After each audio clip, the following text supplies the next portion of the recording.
तरी घ्यावी अशा पद्धतीची मागणी जी आहे ती बीडकरांकडून करण्यात येत आहे. आम्हाला संतोष भैयाचे सगळे आरोपी अटक पाहिजेत आणि त्यांच्यावर कठोर कारवाई पाहिजे.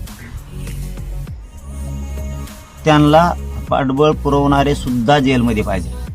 आणि ते कोणी पण असू दे, कोणत्याही पदावर बसलेला असू दे, आत्ताही ते सुद्धा सगळे पाहिजेत. सुट्टी नाही. कोण करायचं आणि काय करायचं ते माझा प्रश्न नाही.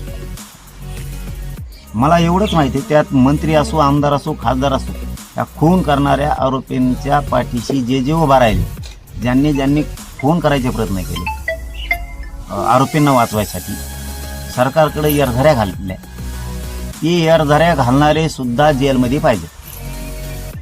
त्यांना अजिबात सुट्टी नाही. तो महाजन कशाला मागं ठेवलाय? त्याला कसं काय बडतर्फ केलं नाही? याच्यात आणखीन 4-2 पोलीस आहेत, तेही का नाही घेतले? ते आरोपी कुठे गेले?